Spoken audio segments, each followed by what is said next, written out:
आपको ऐसा लगता है ना जैसे कभी कभी कि हमारे जीवन में तो परेशानियां ख़त्म ही नहीं हो रही। एक समस्या आई, उसका हल किया, फिर दूसरी आ गई। या फिर एक इलेक्ट्रॉनिक आइटम खराब हुआ, अरे अब ये भी हो गया, आज किचन की चिमनी खराब हो गई, आज फैन खराब हो गया, आज एसी खराब हो गया। कुछ ना कुछ लगा हुआ है, कभी वाटर पंप खराब हो गया। तो घर में कुछ भी समस्या है, कभी कोई बीमार हो रहा है, कभी किसी के चोट आ रही है, कभी कोई चीज़ खराब हो रही है, पढ़ने बच्चे पढ़ नहीं रहे हैं, कुछ ना कुछ समस्याएं लगी हुई हैं। ऐसा लगता है ये भगवान क्या हो गया है मेरे जीवन को, समझ ही नहीं आ रहा। मैं तो बस अब बहुत परेशान हो गई हूँ, पता नहीं किसकी बुरी नज़र लग गई है, कुछ समझ ही नहीं आ रहा। तो ये क्या होता है? ये है निगेटिविटी।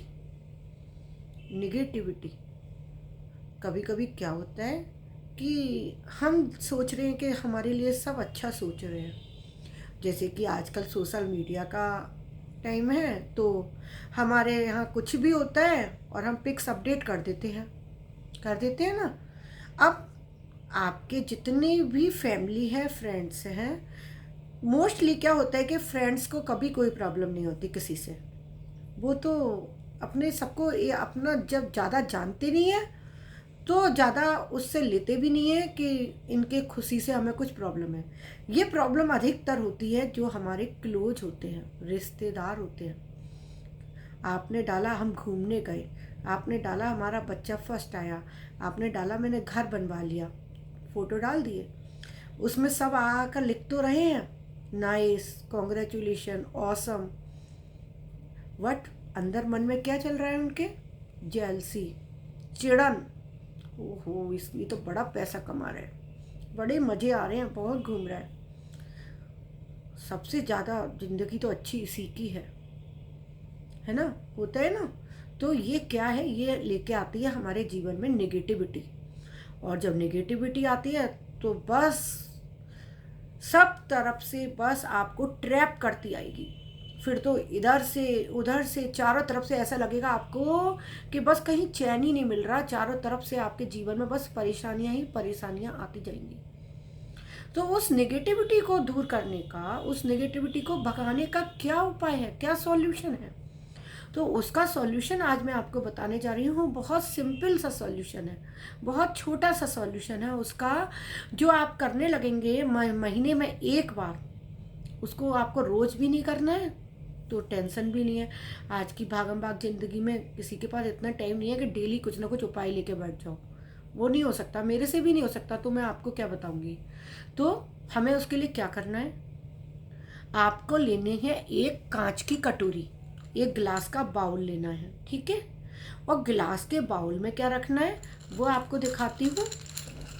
देखिए, ये है खड़ा नमक। देखिए, आप देख पा रहे होंगे, ये है खड़ा नमक। हाँ, आप पशारी की दुकान पर किराने वाली का खड़ा नमक बोलेंगे ना, तो नमक का जो एकदम क्रिस्टल शेप में आता है ना, तो वो वाला पार्ट लेना है, ठीक है? तो खड़ा नमक ले आइए। और फ्राइडे या सैटरडे वाले दिन महीने में एक बार इस कांच के बाउल में रखना है। बस ये याद रखिएगा, सफ़ेद रंग का कांच का बाउल हो, उसमें ये खड़ा नमक भर के। और कहाँ रखना है? ये रखना है आपको अपने बाथरूम में। बाथरूम के विंडो हो उसकी वॉल पर, या कोई आपने कॉर्नर्स वगैरह लगाए हुए हों, है ना, बाथरूम में, तो उसमें एक साइड रख दीजिए और इसको छोड़ दीजिए, भूल जाइए कि आपने रखा भी है, ठीक है? इस पर किसी की निगाह पड़ती है नहीं पड़ती, कोई भी आ रहा है, इससे कोई लेना देना नहीं है। ये तो नेगेटिविटी को काटने वाला महामंत्र है, ठीक है ना? तो ये तो आपके जीवन में सब अच्छा ही अच्छा करेगा। तो बस आपने ये भर के रख दिया। अब हमें करना क्या है? इसको कब बदलना है? इसको बदलना है ठीक एक महीने बाद। अगर गलती से अगर आगे पीछे भी हो जाता है तो कोई दिक्कत नहीं है, लेकिन इसको फिर से आप फ्राइडे या सैटरडे को ही बदलिएगा। और इस वाले नमक को क्या करना है, इसको बाहर डाल दीजिए, ठीक है? इसको आप बाहर फेंक दीजिए कहीं पर भी, ठीक है? बस इसका नई कटोरी, इसको साफ किया, कटोरी को पोंछा, इसके अंदर दोबारा से भरा और फिर से उसी जगह रख दीजिए। तो इस उपाय को आप कंटिन्यूअस करते रहिए। इसमें ना तो ज़्यादा खर्चा आता है, बहुत कम पैसे में मिल जाता है नमक।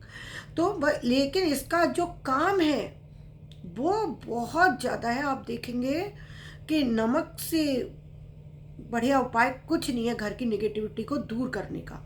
तो ये उपाय करके ज़रूर देखिएगा।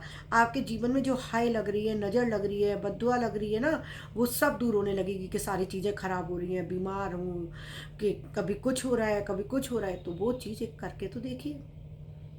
छोटे छोटे उपाय होते हैं ये, और ये उपाय हमारे बुजुर्ग करते आ रहे हैं। ये हमारी जो नई पीढ़ी आई ना हम लोगों की, वो इनको बेकार समझने लगी। तो हुआ क्या, बड़े बुजुर्गों को बोलने नहीं दिया तो वो चुप हो गए।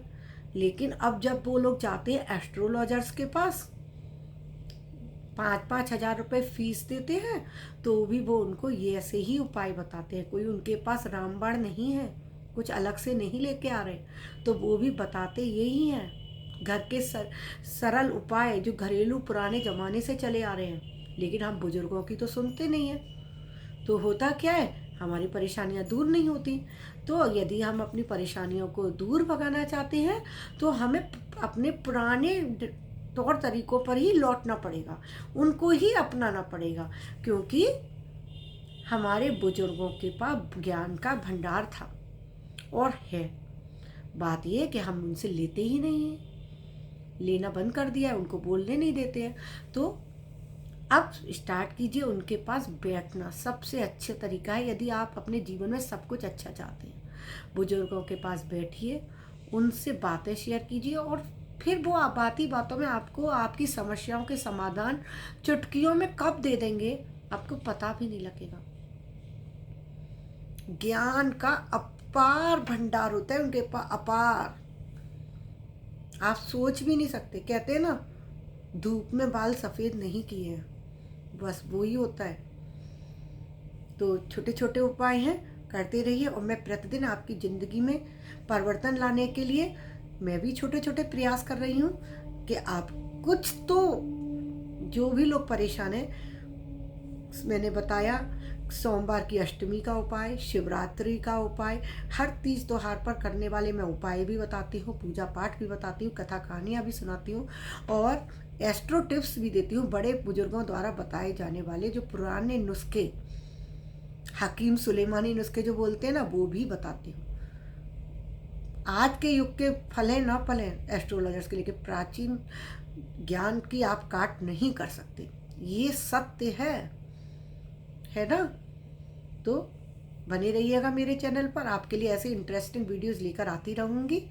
मेरे साथ बने रहिए, बहुत अच्छा लगेगा आपको। और मेरे चैनल को अभी तक लाइक और सब्सक्राइब ना किया हो तो कृपया कर दीजिएगा। अभी के लिए विदा लेती हूँ। राधे राधे।